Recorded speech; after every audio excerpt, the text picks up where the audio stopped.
नमस्कार। आकाशवाणी जयपुर अजमेर से प्रस्तुत हैं प्रादेशिक समाचार।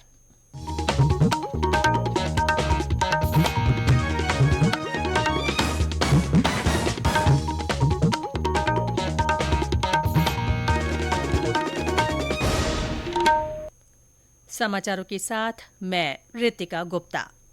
प्रधानमंत्री नरेंद्र मोदी ने आज तिरुवनंतपुरम सेंट्रल स्टेशन पर केरल की पहली वंदे भारत एक्सप्रेस ट्रेन को झंडी दिखाकर रवाना किया।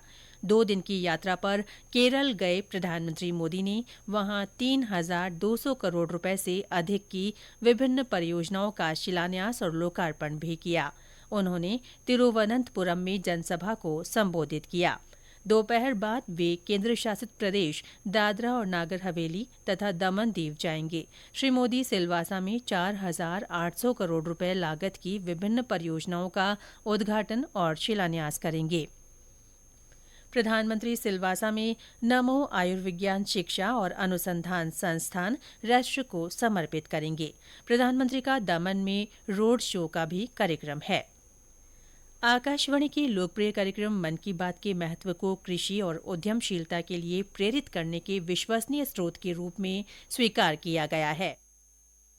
भारतीय कृषि अनुसंधान परिषद नई दिल्ली और राष्ट्रीय कृषि विस्तार प्रबंध संस्थान हैदराबाद ने प्रधानमंत्री नरेंद्र मोदी द्वारा कही गई मन की बात का किसानों और अन्य हितधारकों पर पड़े सकारात्मक प्रभाव और सीखने के माहौल के आकलन पर अध्ययन किया है।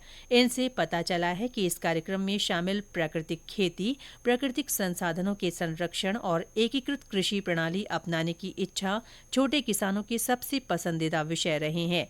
इस महीने की 30 तारीख को प्रसारित होने वाली 100वीं कड़ी को लेकर लोगों का उत्साह चरम पर है। प्रसार भारती और IIM रोहतक की ओर से कराए गए एक सर्वे में पाया गया कि 100 करोड़ से अधिक श्रोताओं तक कार्यक्रम की पहुंच है। कार्यक्रम से देश की लगभग 96% आबादी परिचित है। 23 करोड़ लोग नियमित रूप से इस कार्यक्रम को सुन रहे हैं। रिपोर्ट के अनुसार मन की बात कार्यक्रम लोगों के व्यवहार को भी प्रभावित करता है।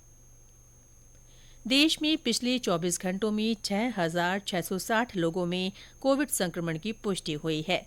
स्वास्थ्य मंत्रालय के अनुसार इस दौरान 9,213 लोग संक्रमण मुक्त हुए। फिलहाल 63,300 रोगियों का उपचार चल रहा है और कोविड से ठीक होने की दर 98.67% है। इस बीच देश भर में अब तक 220 करोड़ 66 लाख से अधिक कोविड टीके लगाए जा चुके हैं। इधर राज्य में कल कोरोना संक्रमण के 175 नए मामले सामने आए। अजमेर में इस रोग से एक व्यक्ति की मृत्यु के भी समाचार हैं। कल सबसे ज्यादा 60 संक्रमित जयपुर जिले में मिले। 430 संक्रमितों के स्वस्थ होने के बाद सक्रिय मामलों की संख्या कम होकर 3,494 रह गई है। केंद्र सरकार द्वारा देश में खोले जाने वाले 30 इंटरनेशनल स्किल सेंटर में से सीकर के रामू का बास में भी कल से सेंटर शुरू हुआ। इस सेंटर पर अंतर्राष्ट्रीय स्तर की रोजगारोन्मुखी गतिविधियां होंगी। सेंटर में युवाओं का निःशुल्क रजिस्ट्रेशन किया जाएगा और सफल अभ्यर्थियों का विभिन्न देशों की कंपनियों में प्लेसमेंट किया जाएगा।